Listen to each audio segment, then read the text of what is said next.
नमस्कार। स्वागत है एक बार फिर से चुनावी समर में। हम लेकर आए हैं आपके लिए बीएसपी फैमिली के कुछ और अपडेट्स।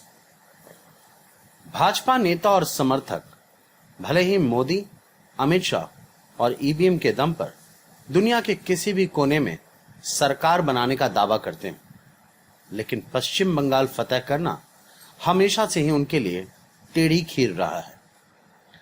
वैसे पिछले काफी समय से पश्चिम बंगाल में राजनीतिक हिंसा होती रही है। वहीं उत्तरी दिनाजपुर से बीजेपी विधायक की लाश मिलने के बाद तनाव अब और ज्यादा बढ़ गया, क्योंकि बीजेपी इस मौत को आत्महत्या मानने से इनकार कर रही है। पार्टी का कहना है कि विधायक की हत्या हुई है। हालांकि ममता बनर्जी ने साफ साफ कहा है कि पार्टी का भाजपा नेता की मौत से कोई लेना देना नहीं है। वैसे भाजपा इसे भी चुनावी मुद्दा पर तुली हुई है। दरअसल पश्चिम बंगाल में चुनाव जीतना भाजपा के लिए लोहे के चने चबाने के समान है। हालांकि पिछले लोकसभा चुनाव में भाजपा ने राज्य में काफी अच्छा प्रदर्शन किया था, लेकिन कई राजनीतिक जानकारों की नजर में विधानसभा चुनाव में ममता बनर्जी की चुनौती को पार करना भाजपा के लिए नामुमकिन है।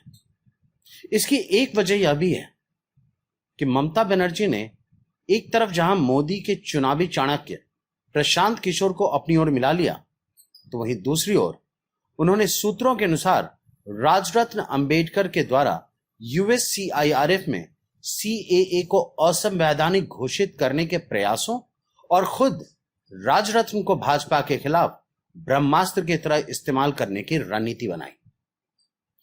आपको बता दें कि पश्चिम बंगाल में बहुत जल्द ही विधानसभा चुनाव होने वाले हैं। ऐसे में ममता बनर्जी राजरत्न अंबेडकर और प्रशांत किशोर के सहारे भाजपा को मात देने की तैयारी में जुट गई है और उन्होंने इस चुनाव के लिए सीएए और इसके खिलाफ निर्णायक युद्ध लड़ने वाले राजरत्न अंबेडकर को भुनाने की तैयारी कर रही है। सूत्रों के अनुसार ममता बनर्जी ने कहा कि देश की जनता अब भाजपा की तानाशाही से ऊब चुकी है। ऐसे में भाजपा के खिलाफ देश के सभी दलों को एकजुट होने की जरूरत है। उन्होंने कहा कि भाजपा अगर यह सोचती है कि पश्चिम बंगाल को धार्मिक रूप से बांटकर वह यहां की सत्ता पर कब्जा कर लेगी, तो यह उसकी सबसे बड़ी भूल है।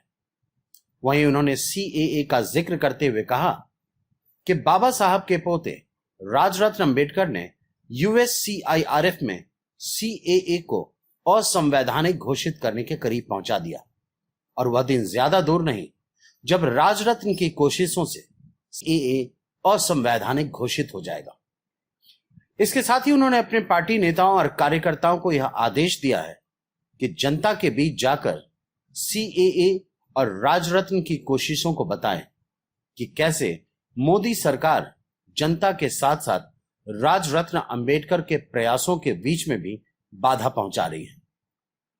इस तरह ममता बनर्जी ने तृणमूल कांग्रेस के नेताओं और कार्यकर्ताओं को अभी से ही जहां चुनाव की तैयारियों में जुट जाने का संदेश दिया, वहीं उन्होंने यह भी साफ कर दिया है कि चुनावों में सीएए का मुद्दा गरमाया रहेगा और राजरत्न अंबेडकर के दम पर वह राज्य से भाजपा का सफाया करने में फिर से कामयाब होंगे।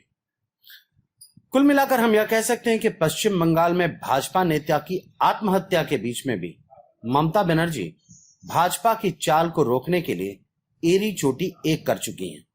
इसी ममता बनर्जी राजरत्न अंबेडकर को भी भाजपा के खिलाफ इस्तेमाल कर सकती हैं, जिनसे जीतना भाजपा के लिए लगभग नामुमकिन होने वाला है। हमारे साथ बने रहने के लिए आपका धन्यवाद। आप हमारे प्रोग्राम्स को today's.com पर भी देख सकते हैं और आप हमें टुडेज टीवी पर ट्वीट भी कर सकते हैं। Thank you.